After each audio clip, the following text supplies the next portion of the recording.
जब कोई नहीं समझ में आता, जब कोई सोल्यूशन नहीं मिलता, तो गुरु को याद करना चाहिए। गुरु के पास कोई ना कोई अटकल होगी, कोई ना कोई तो बात होगी जो गुरु जी जब बचा लेंगे। तब इंद्राणी ने गुरु जी को याद किया, तो देवताओं के जो गुरु हैं बृहस्पति, वो प्रकट हुए। उन्होंने कहा, हे गुरुदेव, इस दैत्यराज ने मुझे परेशान करके रखा हुआ है। उस महाबली ने मेरे पति इंद्र को भी देवगण समेत समेत बांध लिया है, और वो महासुर, वो मुझे अपने पास ले जाना चाहता है। उसने दूत को भेजा था, जो युक्ति से मेरे द्वारा निवारित किया गया, लेकिन अब उस महादैत्य ने युद्ध में लक्ष्मी और नारायण दोनों को जीत लिया। वह महासुर आज अथवा कल मुझे लेने को आएगा। मैं क्या करूं? मैं कहाँ जाऊं? आप ही कुछ रास्ता बताइए, आप ही कुछ युक्ति बताइए।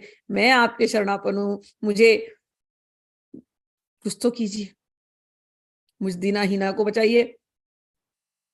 जब इंद्राणी ने इस प्रकार से प्रार्थना किया, तो बृहस्पति गुरुदेव ने देखा, ज्ञान दृष्टि से देखा सब कुछ, और कहा, हे इंद्राणी, तू इस समय जो योग्य है, मैं तुझे ऐसा एक उपाय देता हूं। तू महादेव की वजह से वो दैत्य तो सबके ऊपर विजय पा लेगा, तो उसको हरा पाना बड़ा कठिन है। इस लोक में और परलोक में इसको जीतने वाला कोई नहीं है। तो साक्षात इसको अगर कोई जीत सकेगा, तो साक्षात गौरी के अतिरिक्त और कोई नहीं जो इसे जीत सकेगा। ये किसी भी स्त्रियों से पराजित नहीं हो सकता। लक्ष्मी जी हार गई, ये केवल एक ही से पराजित होगा, वो है गौरी जी।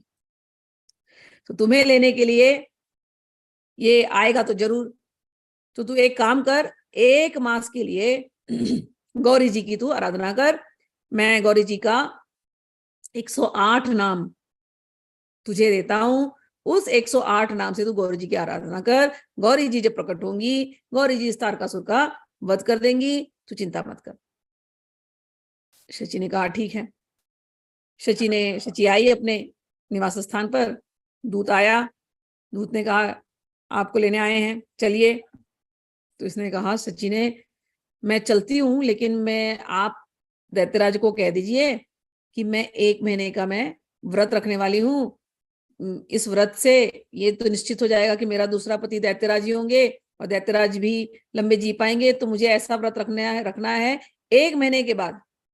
तारकासुर को कह दो 1 महीने के बाद मैं अपने आप आ जाऊंगी, 1 महीने का मुझे टाइम दे दो। दूत ने बोला, ठीक है।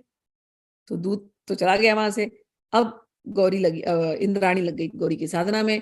तो उन्होंने एक मूर्ति बनाई, छोटी सी मूर्ति, दुर्गा जी जैसी मूर्ति बनाई, चतुर्भुज वाली। उसके चारों हाथ में, एक में खड्ग, एक में खेटक, शूल, मुदगर इत्यादि दिया, और सुंदर मूर्ति की रचना की। उसको त्रिनेत्रा बनाया, और सुंदर वस्त्र आभूषण पहनाए, और मुकुट पहनाया। और उसके बाद अष्टोत्तर शतनाम जो गुरुदेव ने बताए थे, उस स्तोत्र से स्तुति कर भगवती में वो पूर्ण समाहित मन से उनकी आराधना करने लग गई। और अनंतर असुर भी काम बाणों से पीड़ित इंद्राणी को याद करके दूत के साथ अपने आवास से निकलकर देवलोक में गया। देवलोक में ये जो असुर था, ये नंदन वन में ठहरा रहा, इसी इंतजार में कि इंद्राणी आएगी। अब इंद्राणी भी अपने पूजा पाठ में लगी हुई है। 28 दिन बीत गए। इंद्राणी अब घबरा गई। आज 28वां दिन हो गया है, अभी तक देवी कोई प्रकट नहीं हुई। कल 29वां दिन है, फिर 30वां दिन है। अगर 30 दिन तक ये नहीं आया तो मेरी क्या दशा होगी? मुझे जाना ही पड़ेगा इसके पास। मैं इसके पास जाना नहीं चाहती हूँ। मैं एक काम करूंगी, मैं एक बड़ा सा अग्निकुंड बनाती हूँ। 2 दिन और है, प्रार्थना करती हूँ।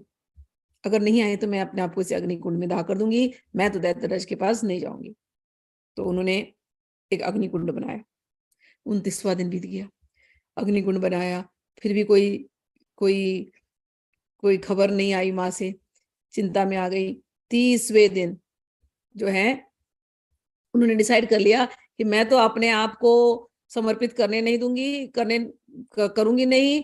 तो क्या करूं समझ नहीं आ रहा, लेकिन मैं अपने आप को अब जला ही दूंगी।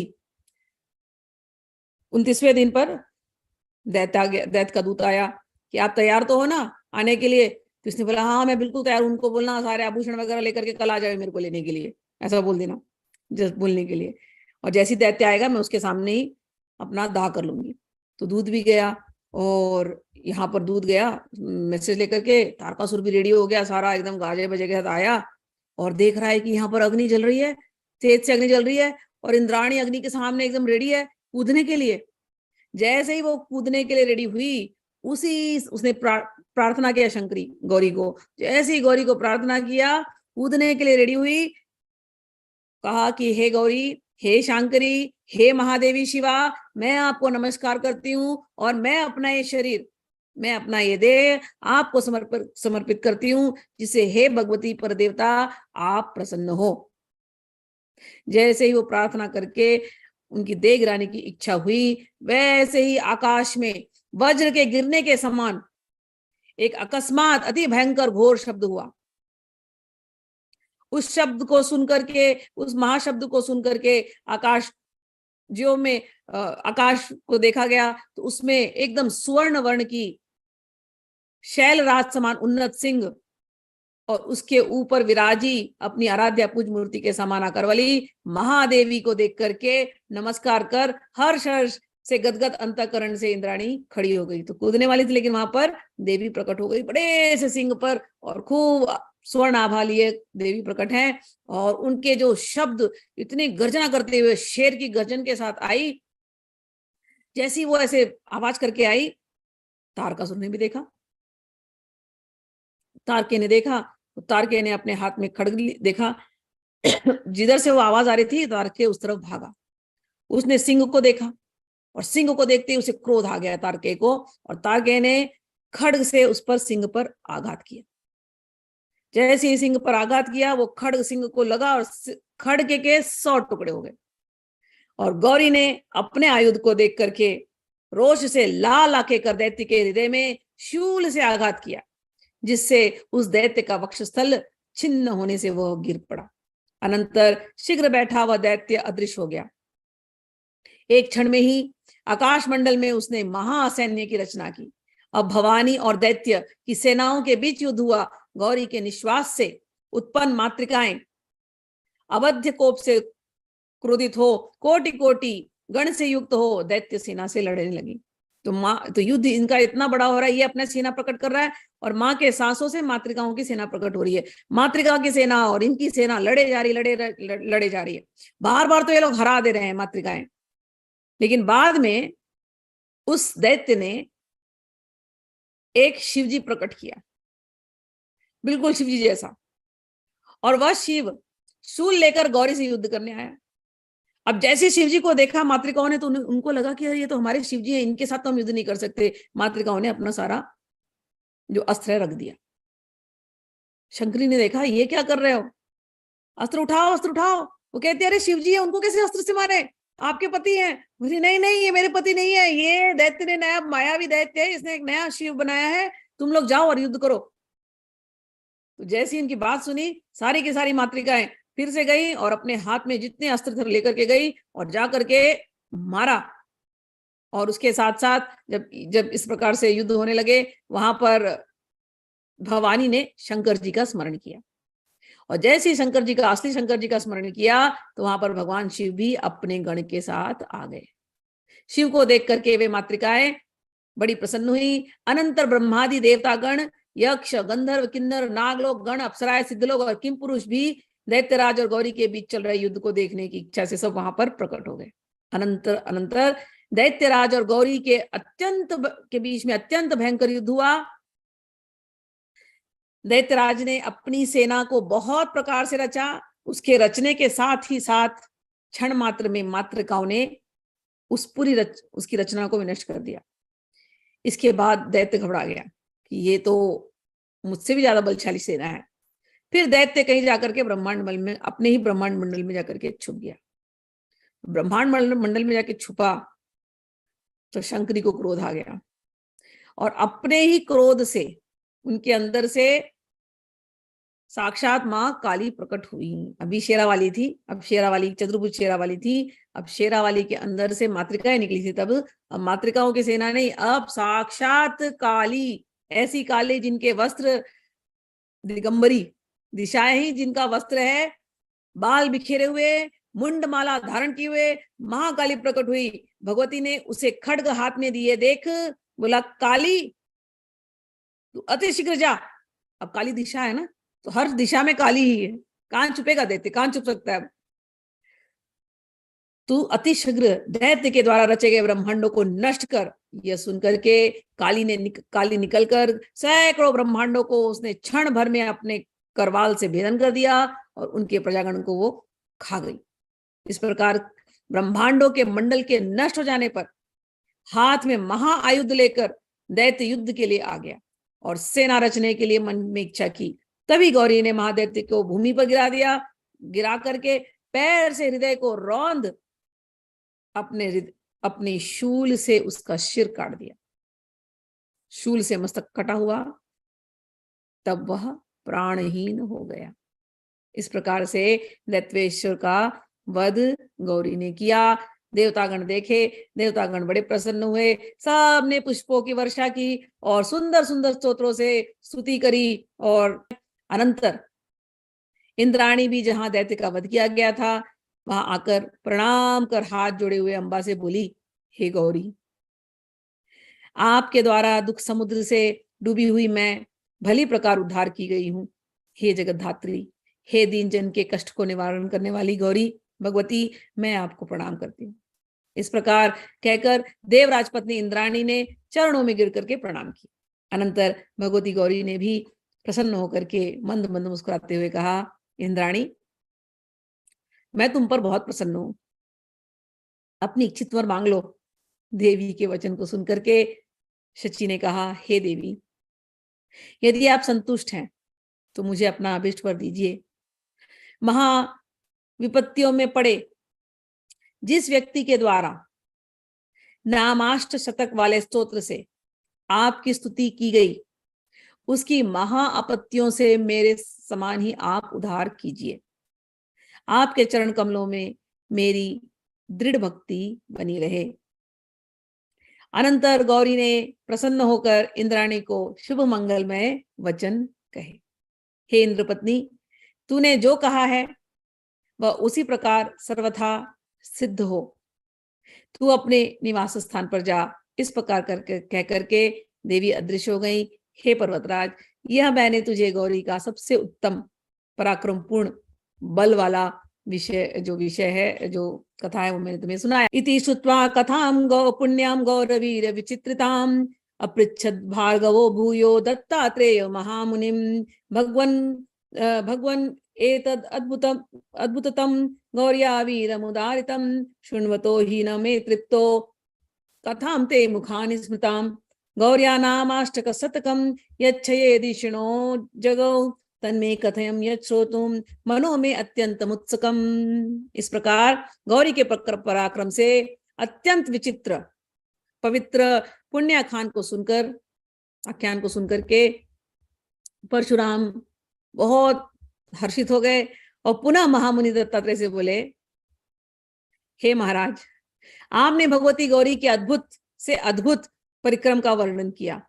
मैं आपके मुख से निकली कथा को सुनकर तृप्त ही नहीं होता।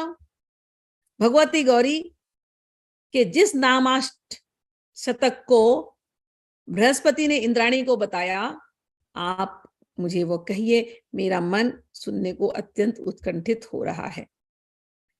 भार्गव परशुराम द्वारा इस प्रकार पूछने पर दयानिधि योगियों के राजा अत्रिपुत्र भगवान दत्तात्रेय ने गौरी के अष्टोत्तर शतनाम कहे।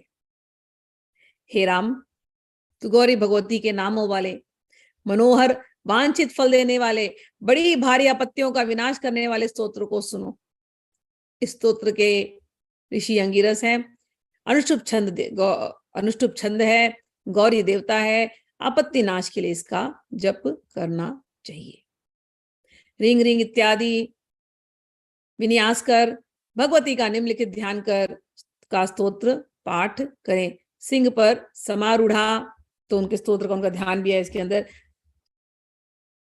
सिंहस्ता में चकाभाम कौसुंभा शुकशोभिताम खड्गम खेट त्रिशूलंच मुद्गरम विव्रतम करई चंद्रचूड़ाम त्रिनयनाम ध्यायेत् गौरीम अभीष्टदाम।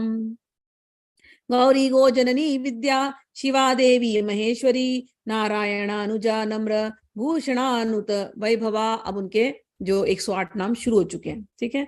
तो देवी ने हाथ में खड्ग लिया हुआ है, देवी के हाथ में खेटक है, देवी के हाथ में त्रिशूल है, देवी के हाथ में मुद्गर है, और बहुत आभा उनके शरीर से निकल रही है। चंद्रचूड़, चंद्र वाली मुकुट पहन करके रखा है, त्रिनयना है। ऐसी गौरी जो सबके अभिष्ट को पूरा करती हैं, इनका इनका हम स्मरण करते हैं इनके 108 नामों से। 108 नाम क्या क्या हैं? गौरी गो जननी विद्या शिवा देवी महेश्वरी नारायण अनुजा नम्र भूषणा नूतन वैभवा। गौरी संपूर्ण माया तत्वों को जो प्रकट करती है वो गौरी। पहला जो तत्व होता है ना, महत्त्व, वो उसका कोई रंग नहीं होता, सफेद रंग। वो जो सफेद रंग होता है ना, उसी को गौरी कहते हैं। समझ में आया ना? तो माँ का नाम अलग अलग है। तो गौरी हम लोग पत्नी जैसा देखते फॉर्म है, लेकिन जब हम तत्व में जाएंगे तो जो पहला जो महातत्व जो प्रकट होता है, जिसकी वजह से अलग अलग सतोगुण रजोगुण तमोगुण प्रकट होता है, वो जो पहला जिसमें कोई रंग है भी नहीं है और है भी जो चमकता है, उस रंग की कोई व्याख्या नहीं है, तो उसको हम कहते हैं गौरी। संपूर्ण माया तत्व जिसके अंदर समाहित है उसको कहते हैं गौरी। उसके बाद गो जननी उनका दूसरा नाम है। गो जननी का अर्थ होता है गो यानी इंद्रियां। तो जब सृष्टि का निर्माण होता है ना, तो महत्त्व आता है, फिर महत्त्व से अहंकार आता है, फिर अहंकार से इंद्रियां आती हैं। ये जो इंद्रियां है ना, ये गो जननी। तो गौरी यानी वो महत्त्व परब्रह्म तत्व कहो, जो भी कहो, और उससे ये इंद्रिया जो आती हैं वो गो जननी। तो गो जननी, और गो यानी कि धरती, गो यानी कि ब्रह्मांड, गो यानी कि आपका मन, गो यानी कि गाय, इन सब की जो जननी है वो है गो जननी। तो एक नाम गौरी, एक नाम गो जननी, तीसरा नाम दिया विद्या, शुद्ध विद्या, श्री विद्या, चौथा नाम है शिवा, शिव पत्नी, पांचवा नाम है देवी, देवी तो देवी है, दिव्य भास से आभासित, महेश्वरी, सब पर कृपा करने वाली, महेश्वरी सबके ऊपर कंट्रोल करने वाली, ईश्वरी का अर्थ होता है कंट्रोल करने वाली, ठीक है। फिर सातवां नाम है नारायण अनुजा, नारायण की बहन, भगिनी, ठीक है। जब हम कहते हैं ललिता त्रिपुर सुंदरी बहन है, तो इस प्रकार से बहन हो गई। नम्र भूषणा, जो बहुत ही नम्र आभूषण से संपन्न है।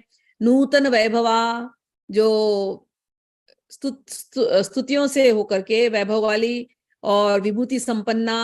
त्रिनेत्रा, त्रिनेत्रों वाली, त्रिशिखा, त्रिकुटों पर बसने वाली, शंभु संश्रया, शिव सामरस्य युक्त। इस प्रकार से उनके अलग अलग नाम है पढ़ती जाती हूँ। त्रिनेत्रा, त्रिशिखा, संशु, शंभु, संश्रया, शशिभूषणा, शूलहस्ता, श्रुतधरा, शुभदा, शुभ रूपिणी, उमा भगवती रात्रि, सोम सूर्या, अग्निलोचना, सोम सूर्यात्मताटंका, सोम सूर्य कुचद्वयी। सोम और सूर्य, सूर्य और चंद्रमा, यही भगवती ने कान में बालियों जैसा पहन के रखा हुआ है, चंद्रमा को और सूर्य को। भगवती के जो दो वक्ष स्थल हैं वो भी चंद्रमा और सूर्य। क्यों है चंद्रमा और सूर्य? वक्षस्थल जो होता है माँ का, वो पोषण करने के लिए है। तो संसार के जितने जीव हैं उनको पोषण सूर्य की किरणें और चंद्रमा की किरणों से ही होता है। तो ये सूर्य और चंद्रमा, ये भगवती के वक्षस्थल हैं, हम ऐसे दर्शन करते हैं। और नेत्र भी भगवती के सूर्य और चंद्रमा। तो सूर्य और चंद्रमा को देखो तो इन तीनों रूप में आप उनको स्मरण कर सकते हो कि ये भगवती के नेत्र हैं, यही भगवती के ताटंक मतलब कान में डाली हुई बालियां हैं, सूर्य और चंद्रमा। आगे का नाम है अंबा, अंबिका, अंबुज धरा, अंबुरूपा, प्यायिनी स्थिरा, शिवप्रिया, शिवांकस्था, शोभना, शुंभनाशिनी। अंबा, अंबा यानी सबकी माता, अंबिका सबकी जननी, अंबुज धरा, जिन्होंने कमल के फूल, अंबुज यानी कमल का फूल, कमल का फूल धारण करके मेघों को धारण करने वाली ऐसी अंबुरूपा, बड़ी स्नेहवती। और आप्यायिनी, तृप्त करने वाली, स्थिरा, जो हमेशा स्थिर रहती हैं, शिव प्रिया, शिव की प्रिया, शिवांकस्था, जो शिव के अंक में रहती हैं हमेशा। शोभना, अत्यंत कमनीय। शंभु नाशिनी, शुंभ नाशिनी, जिसने शुंभ दैत्य का दलन करने वाली, ऐसे इनके नाम है। खड्गहस्ता, खड्गहस्ता खगा खेट धरा खाच निभाकृति कौसुंभ चेला, कौसुंभ चेला कौसुंभ प्रिया कुंद निमद्विजा काली कपालिनी क्रूरा करवाल कराक्रिया काम्या कुमारी कुटिला कुमारांबा कुलेश्वरी मृडानी मृगशावाक्षी मृदुदेहा मृगप्रिया मुकुंड पूजिता माधवी प्रिया मात्र गणेदिता। खड्गहस्ता, हाथ में खड्ग है, हाथ में खेटक इत्यादि है। और खगा, खगा कहते हैं, खगा यानी कि जो आकाश में रहती है, अंतरिक्ष गामिनी खगा। और खेटक जिसके पास है होता है, और निर्मल है जो खाच निभा, जो आकाश के जैसे अत्यंत निर्मल है, ऐसी वो।